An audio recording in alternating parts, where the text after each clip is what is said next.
Le classement par étoile des hôtels n'est pas toujours fiable, car les systèmes de classement varient selon les pays. En Italie, par exemple, un hôtel peut recevoir 5 étoiles simplement parce qu'il possède une réception ouverte 24 heures sur 24 et des réceptionnistes qui parlent 3 langues. Au lieu d'utiliser les étoiles, regarde plutôt les évaluations ou les critiques. Les réservations tardives peuvent également te permettre de bénéficier des meilleures offres. Si ton séjour n'est pas urgent, essaye de réserver une chambre le jour de ton séjour. Si l'hôtel n'est pas complet, tu auras probablement une réduction. Les directeurs d'hôtels réduisent le prix des chambres à la dernière minute pour les remplir. Il est aussi préférable de réserver directement auprès de l'hôtel. Les sites web tiers reçoivent souvent des chambres moins bonnes ou ce qui reste. Les hôtels sont aussi enclins à offrir un tarif réduit si tu réserves directement. En effet, les sites partenaires facturent des frais à l'hôtel. Une fois que tu es à la réception, il est probable que le personnel de l'hôtel te connaisse déjà. De nombreux hôtels, en particulier les hôtels haut de gamme, font une petite recherche sur les réseaux sociaux de leurs clients. Bien que cela puisse sembler un peu effrayant, c'est seulement pour qu'ils puissent voir qui tu es et rendre ton séjour plus confortable. Si ta clé est munie d'une bande magnétique, veille à ne pas la mettre près de ton téléphone portable ou de ton portefeuille. Un aimant puissant, comme celui de ton téléphone, peut effacer ta clé, ce qui signifie que tu ne pourras pas entrer dans ta chambre. Ok, maintenant que tu es enregistré, monte dans ta chambre. Il t'observe quand tu es dans ta chambre et quand tu es dans la salle de bain. Non, je ne parle pas de tes enfants de 3 ans. L'une des dernières choses auxquelles tu penses quand tu pars en vacances, c'est que la chambre dans laquelle tu séjournes est peut-être équipée de caméras cachées. Pas cool. Pour commencer, regarde dans les endroits les plus évidents de ta chambre d'hôtel pour voir si tu peux trouver des caméras cachées. Selon certains experts, si tu ne vois rien comme ça, alors l'utilisation de ton smartphone suffit pour un balayage de vérification basique. Chaque caméra a un objectif, et tous les objectifs reflètent la lumière. Ainsi, un moyen rapide de vérifier la présence de caméras cachées consiste à fermer tous les rideaux de la pièce et à éteindre les lumières. Utilise la lampe de poche de ton téléphone pour la diriger vers des endroits ou des objets potentiels où une caméra cachée pourrait se trouver. L'un des endroits les plus évidents est le détecteur de fumée au plafond. Prends une chaise, pointe la lampe droit dessus et essaye de voir si une lumière rouge ou bleue s'y reflète. Tu devras le faire lentement, car la lumière doit frapper la lentille à l'angle correct pour que tu puisses voir un reflet. Même un tableau dans la pièce peut être un nid potentiel pour une caméra cachée. D'autres objets peuvent être des lampes, un trou dans le mur ou un endroit dans un placard. Un autre endroit effrayant pour dissimuler une caméra est le miroir de la salle de bain. Celui-ci est difficile à repérer, il faut donc être patient pour l'inspecter. Tu peux aussi utiliser la caméra de ton téléphone pour débusquer les caméras de surveillance qui t'espionnent la nuit. Ces caméras secrètes émettent des lumières infrarouges que l'œil humain ne peut pas voir, ce qui leur permet de fonctionner la nuit. Tu devras donc éteindre les lumières et mettre la caméra en mode selfie. La caméra arrière de la plupart des smartphones est équipée d'un filtre infrarouge, mais pas la caméra avant. Tu peux essayer de pointer une télécommande de télévision vers la caméra frontale et appuyer sur l'un des boutons pour le voir par toi-même. Si tu vois une lumière rouge vif sur ton écran, cela signifie que cela fonctionne. Il ne te reste plus qu'à déplacer ta caméra dans l'obscurité pour voir si tu peux trouver une lumière brillante autour. Il sera bon de faire un deuxième balayage pour t'assurer que tu n'as rien manqué. L'une des meilleures choses que tu pourrais faire est de télécharger une application qui te montre quels appareils sont actuellement connectés au Wi-Fi que tu utilises. Elle peut montrer quel smartphone, ordinateur portable, téléviseur intelligent et, dans le pire des cas, quelles caméras cachées sont connectées. Un scanner à radiofréquence peut détecter une caméra sans fil dans la pièce, même si elle est connectée à son propre Wi-Fi. Cela peut toutefois s'avérer difficile en raison des nombreux appareils sans fil qui encombrent les ondes. Tu peux capter des signaux aléatoires même si tu éteins tous tes appareils et tous les signaux qui émettent du sans-fil. Une autre technique que tu peux utiliser consiste à éteindre le Wi-Fi lorsque tu entres dans la chambre d'hôtel. La plupart des caméras sont connectées au Wi-Fi. Elles ne pourront donc plus fonctionner. Si tu reçois un appel de la réception disant que le Wi-Fi est désactivé dans la chambre, cela peut être un signal d'alarme. Il n'y a aucune raison pour qu'il sache si le Wi-Fi a été éteint volontairement. Cela pourrait signifier que les caméras sont sur le Wi-Fi local. Lorsque tu te connectes pour la première fois au Wi-Fi de ta chambre d'hôtel, fais attention à ne pas partager tes données personnelles. Maintenant, qu'en est-il de la chambre en général? Si tu n'en es pas satisfait, tu peux facilement demander à la changer. S'il y a d'autres chambres disponibles, le responsable se fera un plaisir de t'aider. Une fois que tu seras installé, tu auras envie d'aller dans la salle de bain pour voir tous les jolis échantillons. Mais si tu as un peu honte de prendre les shampoings gratuits, sache que pas du tout. Les hôtels veulent en fait que tu les prennes.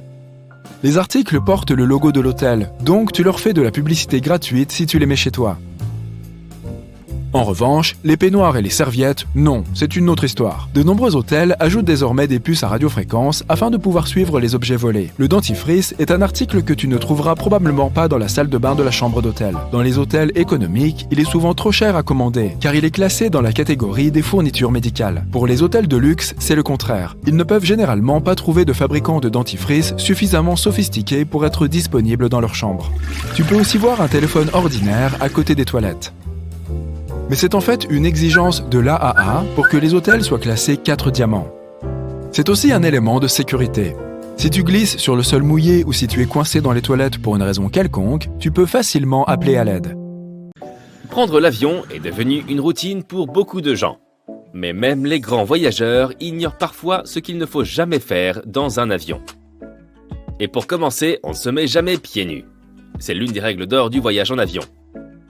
Sans même parler des odeurs désagréables, le sol de l'avion est très sale.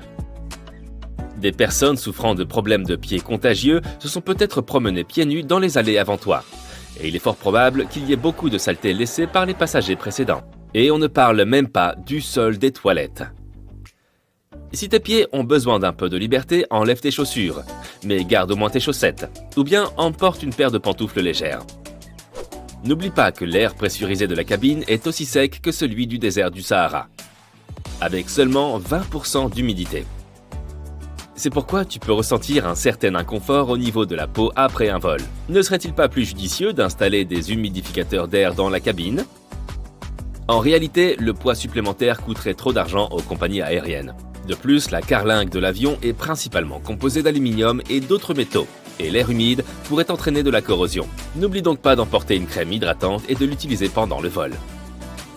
Remonte toujours ta tablette dès que l'avion commence à se déplacer sur le tarmac, et ne la baisse jamais pendant le décollage et l'atterrissage. Il s'agit d'une mesure de sécurité qui garantit que toi et les autres passagers disposeraient d'un passage dégagé en cas d'évacuation d'urgence.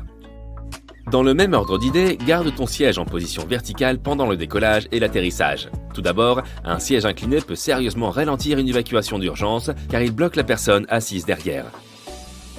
Ensuite, plus on est penché vers l'arrière, plus il est difficile de se mettre en position de sécurité lors d'un atterrissage d'urgence. Essaye d'éviter de dormir pendant ou juste après le décollage et l'atterrissage. D'abord, ce n'est pas bon pour ta santé. Le principal problème est que la pression de l'air à l'intérieur de la cabine change très rapidement pendant ces phases du vol. Et cela affecte la pression de l'air dans tes oreilles. Il est donc important d'être vigilant pendant ces phases, de te détendre et de dégager tes oreilles, par exemple en bâillant ou en avalant fréquemment. Mâcher du chewing-gum fonctionne aussi. Si tu dors, tu ne peux pas le faire, ce qui peut entraîner des dommages permanents. Et bien sûr, il y a la question de la sécurité. La plupart des accidents se produisent au décollage et à l'atterrissage. Si tu dors pendant ces phases, tu risques de ne pas être assez alerte en cas d'urgence. La recommandation suivante vient de l'Agence pour la protection de l'environnement. Selon elle, il est préférable de ne pas boire de boissons chaudes dans l'avion. L'eau utilisée pour préparer le thé et le café ne proviennent pas de bouteilles. C'est de l'eau du robinet. Or, les réservoirs d'eau des avions sont souvent vieux et pleins de bactéries. En 2004, une étude a révélé que plus de 12% des échantillons d'eau contenaient des bactéries nocives. Si tu décides malgré tout de boire une boisson chaude dans l'avion, ne te verse jamais toi-même le café ou le thé. Le personnel de bord est formé à cette tâche dans les allées bondées d'un avion en mouvement. Tu éviteras ainsi le risque de te brûler ou de brûler d'autres passagers. Il est préférable de ne pas commander de Coca-Cola dans un avion. La pression de la cabine provoque beaucoup de mousse. Or, pour des raisons évidentes, les hôtesses ne veulent pas te servir un gobelet rempli de mousse. C'est pourquoi elles ne remplissent que la moitié du gobelet. Attendent que la mousse retombe, puis elles finissent de le verser. Cela peut prendre de longues minutes. Garde ton aérateur ouvert. Tu réduiras ainsi la propagation des germes. Les avions sont équipés de filtres à air de haute qualité. Ils retiennent jusqu'à 99% de germes en suspension dans l'air. Tu n'as donc rien à craindre, mais n'oublie pas d'essuyer ta tablette. Avec 8 fois plus de bactéries que le bouton de la chasse d'eau des toilettes, c'est l'endroit le plus sale à bord. Une autre chose à éviter est de t'appuyer la tête sur la fenêtre si tu as un siège côté hublot. Tu ne sais pas qui a occupé ton siège avant toi et de toute façon, la vitre risque d'être couverte de germes. Évite de porter des tongs ou des talons hauts pendant un vol. Ta survie pourrait être en jeu. En effet, ces deux types de chaussures rendent très difficile l'évacuation rapide de l'avion. Si tu portes de talons hauts, tu devras de toute façon les laisser derrière toi au cas où l'équipage utiliserait des toboggans d'urgence lors d'une évacuation. Les talons risquent en effet d'endommager le toboggan et il faudra donc les enlever. Maintenant, demande-toi si tu as vraiment envie de sortir de l'avion pieds nus. Non? Alors opte plutôt pour des chaussures robustes avec une semelle solide. Dans ce cas, tu ne te retrouveras pas pieds nus sur un tarmac brûlant ou en pleine nature. Ne mets pas d'objets lourds dans les compartiments supérieurs. En cas de forte turbulence, ces objets risquent de ne pas rester à l'intérieur et en tombant, de te blesser ou de blesser d'autres passagers. C'est pourquoi, s'il est difficile de soulever un objet pour le placer dans le compartiment supérieur, il vaut mieux le mettre sous le siège devant toi ou ailleurs. N'en veux pas au pilote pour un atterrissage un peu brusque. Si tu en fais l'expérience par mauvais temps, il se peut que ce soit intentionnel. Si la piste est recouverte d'eau ou de neige, l'avion doit toucher durement le sol pour briser la couche d'eau ou éviter l'aquaplaning. Sinon, l'eau pourrait jouer le rôle de lubrifiant et l'avion ne pourrait ni freiner ni répondre à une quelconque commande. Déployer un toboggan d'urgence alors qu'il n'y a pas d'urgence est une très mauvaise idée. Cela peut entraîner des retards de plusieurs heures et coûter des milliers de dollars aux compagnies aériennes pour remettre le toboggan intact dans son conteneur. Si tu te demandes pourquoi quelqu'un ferait une telle chose, certains semblent penser que cela les aidera à descendre plus vite de l'avion.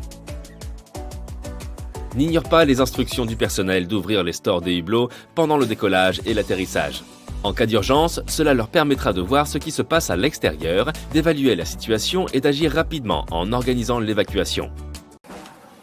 Tu es en train de dîner dans un restaurant chic avec une assiette pleine de soupe à l'oignon suivie d'un fondant au chocolat. Le serveur s'approche pour te demander comment était ton repas et, la bouche pleine, tu affiches une expression satisfaite et tu fais le geste que tout va bien. Tu t'attends à voir de la joie sur le visage du serveur, mais il te regarde avec une profonde irritation. Il se trouve que dans certains pays, faire un cercle avec ton index et un pouce ne veut pas forcément dire « OK ». Cela peut aussi signifier zéro ou sans valeur. Au lieu de faire l'éloge de la nourriture, tu viens de dire qu'elle ne valait rien. Oups! Au Venezuela, en Turquie et au Brésil, c'est un geste de la main que tu ne devrais pas utiliser. Dans ces pays, c'est un signe qui offensera à peu près tous ceux à qui tu le montreras. Montre-leur simplement ton plus grand sourire et attends d'avoir fini ceux que tu as dans ta bouche pour les remercier correctement. Dans le monde entier, faire le signe du pouce en l'air est considéré comme positif. C'est l'expression de ta sympathie envers quelque chose ou le signe que tout va bien de façon générale. Dans certaines parties de l'Italie, de l'Afrique de l'Ouest, de l'Iran et de la Grèce, cependant, il est considéré comme un geste incroyablement offensant. En Malaisie, on utilise ce doigt pour montrer des objets ou des personnes. Alors la prochaine fois que tu essaieras de faire de l'autostop dans ces pays, tu devras reconsidérer le fait de mettre ton pouce en l'air. Tu pourrais ne jamais être pris. Faire à quelqu'un le symbole de paix en forme de V est sans conséquence au Royaume-Uni, en Australie ou en Nouvelle-Zélande, tant que ta main n'est pas à l'envers. Dans ce cas, ce symbole peut être très offensant et tu ne vas pas te faire beaucoup d'amis. Alors assure-toi que lorsque tu as ton index et ton majeur pointés vers le haut en forme de V, ta paume soit tournée vers l'extérieur et tu ne devrais pas t'attirer de problème. S'incliner en avant est très courant dans les cultures d'Asie orientale pour se saluer et accueillir des invités ou des clients. Plus l'inclinaison est basse, plus on te respecte. Heureusement, la plupart des Japonais ne s'attendent pas à ce que les étrangers comprennent tout de suite l'étiquette liée à la révérence. En général, ils acceptent aussi une poignée de main ou un signe de tête. Mais le fait de te familiariser et de t'entraîner à te pencher avant d'aller au Japon impressionnera tous les habitants. Jusqu'où penses-tu pouvoir descendre ?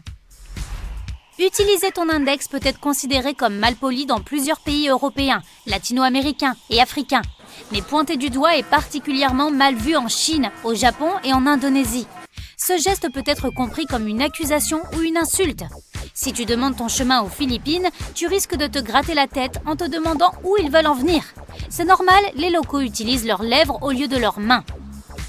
En cas de doute, où que tu sois dans le monde, fais simplement un geste vers une personne ou un lieu en utilisant toute ta main.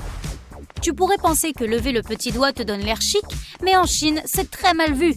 Ce geste équivaut à mettre le pouce vers le bas et exprime ton insatisfaction.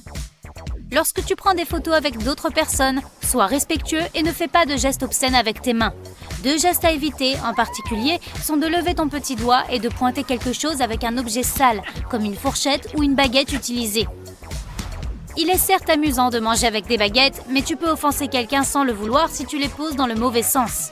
Lorsque tu es en Chine, en Corée du Sud ou au Japon, ne fais pas l'erreur de planter tes baguettes à la verticale dans un bol de riz. Cela porte malheur. Si tu dois poser tes baguettes, place-les simplement sur le côté ou en travers du bol.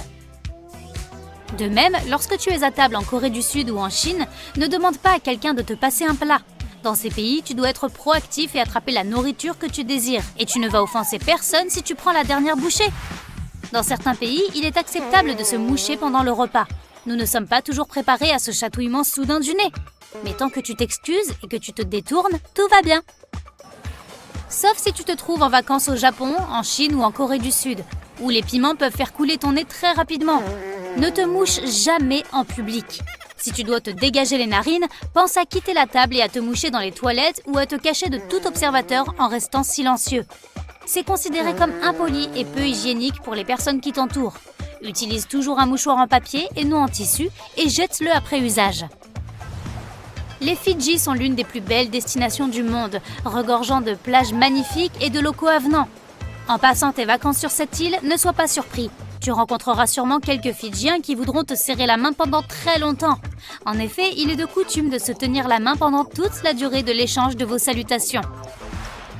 Veille à ne pas la retirer trop rapidement. Il est considéré comme très impoli de mettre fin à une poignée de main brusquement.